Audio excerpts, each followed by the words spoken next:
Students, अब हम करेंगे सॉलिड सेट का next part, radius ratio rule. अब रेडियस रेशियो रूल क्या है या हम इसे कहाँ यूज करते हैं।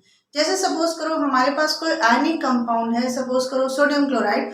तो one sodium is surrounded by how many chloride ion and one chloride ion is surrounded by how many sodium ion. Means to identify the structure और coordination number, so we have to use radius ratio rule. किसी भी ionic compound की stability तभी होती है जब एक ion या एक cation maximum number of anion से सराउंडेड हो, सेम एक anion maximum number of cation से सराउंड हो।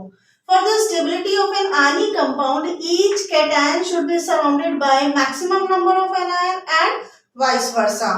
Means अगर ये जरूरी है कि एक केटायन को सराउंड करने वाले मैक्सिमम नंबर ऑफ एनायन होने चाहिए, तो ये भी जरूरी है कि वो आपस में भी एनायंस टच करना चाहिए। जैसे सपोज करो ये हमारे पास एक कैटायन है, तो इस कैटायन को सराउंड करने वाले हमारे पास 3 एनायंस हैं। अगर ये एनायन कैटायन को टच करेंगे तो एनायन आपस में भी एक दूसरे को टच करना चाहिए, तभी आयनिक कंपाउंड की स्टेबिलिटी होती है। सिमिलरली यहाँ देखिए इस कैटायन को टच करने वाले 6 एनायंस हैं। अब अगर ये एनायन कैटायन को टच कर रहे हैं तो एनायन आपस में भी एक दूसरे को टच करेंगे, तभी किसी आयनिक कंपाउंड की स्टेबिलिटी होगी।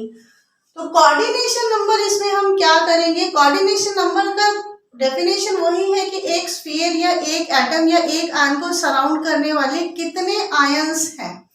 यहाँ पर क्या है, बस चार्जेस की बात है। The number of oppositely charged ion surrounded by each atom. Means यहाँ पर एक कैटायन को सराउंड करने वाले 3 आयंस है, तो coordination number will be 3। Same यहाँ पर आपके पास कैटायन को सराउंड करने वाले कितने एनायंस हैं, 6, तो कोऑर्डिनेशन नंबर क्या हो जाएगा, 6। अब हम क्या करते हैं, किसी भी आयनिक कंपाउंड का जब हम स्ट्रक्चरल अरेंजमेंट निकालते हैं या कोऑर्डिनेशन नंबर निकालते हैं तो कोई ना कोई रूल फॉलो करते हैं।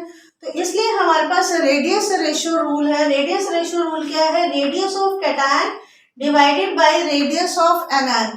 आप इसे डेफिनेशन के ही तौर पर एज इट इज लिख सकते हैं। मीन्स कैटायन का रेडियस ऊपर रखिए, एनायन का रेडियस नीचे रखिए, तो कुछ वैल्यू आएगी। मीन्स आपको जो भी न्यूमेरिकल दिया जाएगा उसमें रेडियस ऑफ कैटायन और रेडियस ऑफ एनायन की वैल्यू आपको गिवन होगी।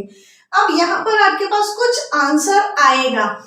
रेडियस रेशियो से कैसे पता चलता है, greater is the radius ratio. अगर रेडियस रेशियो की वैल्यू ज्यादा है तो कैटायन का साइज भी बड़ा होगा और हमारे पास उतने ही ज्यादा कोऑर्डिनेशन नंबर होगा।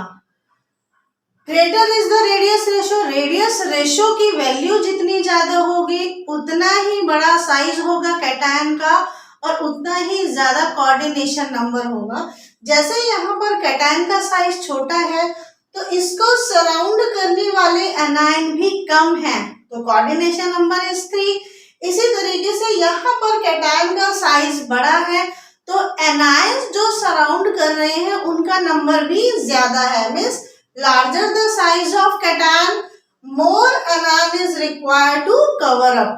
तो कोऑर्डिनेशन नंबर क्या हो गया, 6। अब हमें ये कोऑर्डिनेशन नंबर पता कैसे चलेगा, मीन्स कुछ तो ऐसा होना चाहिए जहां पर कुछ वैल्यू दी गई हो रेडियस रेशियो की, जिससे हमें आइडेंटिफाई कर सके। तो इसके लिए एक छोटा सा चार्ट है। जैसे आपके पास यहाँ पर कैटायन या एनायन की कुछ वैल्यू आएगी, रेडियस की कुछ रेडियस रेशियो की वैल्यू आएगी, आप उस वैल्यू को यहाँ से मैच कीजिए। अगर रेडियस रेशियो आपका 0.155 से 0.225 तक है तो कोऑर्डिनेशन नंबर होगा 3 और स्ट्रक्चरल अरेंजमेंट होगा प्लेनर ट्रायंगुलर। मीन्स ये क्वेश्चन आपसे पूछा जा सकता है। अगर रेडियस रेशियो 0.225 से 0.414 के बीच में लाई करता है तो कोऑर्डिनेशन नंबर 4 है और स्ट्रक्चरल अरेंजमेंट होगा टेट्राहेड्रल। अगर रेडियस रेशियो 0.414 से 0.732 है तो कोऑर्डिनेशन नंबर 6 है और स्ट्रक्चरल अरेंजमेंट है ऑक्टाहेड्रल।